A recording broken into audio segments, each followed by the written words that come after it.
मित्रांनो, post office भरतीचा निकाल लागलेला आहे, मेरिट लिस्ट लागलेली आहे आणि या लिस्ट मध्ये तुमचं नाव आलेलं आहे की नाही, तुमची निवड झालेली आहे की नाही, ते कसं चेक करायचं, ही लिस्ट मोबाईल मध्ये कशी डाउनलोड करायची ते या व्हिडिओ मध्ये आपण पाहणार आहोत। त्यामुळे व्हिडिओ शेवटपर्यंत पहा आणि चॅनलला पहिल्यांदा भेट दिली असेल तर सबस्क्राइब करून बेल आयकॉन वरती क्लिक करून ऑल नोटिफिकेशन ऑन करून द्या, कारण अशाच महत्त्वाच्या व्हिडिओचे अपडेट्स तुम्हाला यापुढेही पाहायला भेटत राहणार आहेत। मी अविनाश तिरमले, काही टाइमपास न करता व्हिडिओला सुरुवात करूया। तर पोस्ट ऑफिस भरतीची मेरिट लिस्ट डाउनलोड करून त्याच्यात तुमचं नाव चेक करण्यासाठी गुगल ओपन करा आणि त्याच्या सर्च बार मध्ये इंडिया पोस्ट जीडीएस ऑनलाइन असं तुम्हाला सर्च करायचं आहे। इथे पहिली वेबसाईट दिसेल जीडीएस ऑनलाइन, यावरती तुम्हाला क्लिक करायचं आहे। वेबसाईटची लिंक तुम्ही वरती पाहू शकता, इंडिया पोस्ट जीडीएस online.johit.in या वेबसाईटची डायरेक्ट लिंक डिस्क्रिप्शन मध्ये सुद्धा दिलेली आहे।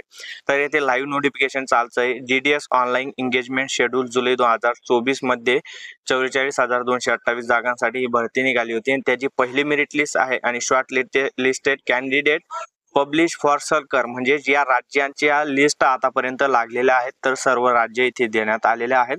आणि आता लिस्ट पाहण्यासाठी येथे बघा खाली जीडीएस ऑनलाइन एंगेजमेंट शेड्यूल जुलै 2024 शॉर्ट लिस्टेड कॅन्डिडेट यावरती तुम्हाला क्लिक करायचं आहे। त्यानंतर येथे जेवढे हे राज्यांची मेरिट लिस्ट लागलेली आहे ते राज्य तुम्हाला इथे पाहायला मिळून जातील। जे राज्य इथे नाही आहेत तर त्यांची लिस्ट नंतर लागणार आहे। तर येथे बघा महाराष्ट्र, तर महाराष्ट्र राज्याची डाउनलोड करायची आपल्याला, तर मी यावरती क्लिक केलं आणि लिस्ट फॉर कॅन्डिडेट याच्यावरती क्लिक केलं आणि येथे तुम्ही पाहू शकता पूर्ण जी लिस्ट आहे तर ती येथे डाउनलोड झालेली आहे। त्याच्यात बघा division, office, post name, post community, registration number, marks दिलेले आहेत आणि document to be verified with म्हणजे डिव्हिजन येथे देण्यात आलेलं आहे।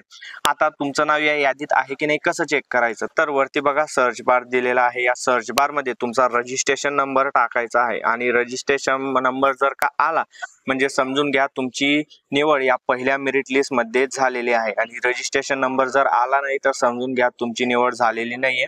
ही पहिली लिस्ट आहे, यानंतर 3 ते 4 लिस्ट लागत असतात आणि जेव्हा त्या लिस्ट लागतील तेव्हा सुद्धा आपला व्हिडिओ येईल आणि त्या व्हिडिओच्या माध्यमाने तुम्हाला कळवण्यात येईल। व्हिडिओ आवडला असेल तर लाईक करा, पुढे शेअर करा आणि अशाच अपडेट्ससाठी चॅनलला सबस्क्राइब आणि आम्हाला फॉलो नक्की करा। मी अविनाश तिरमले, पुन्हा भेटू अशाच एका नवीन व्हिडिओ मध्ये, तोपर्यंत गुड बाय।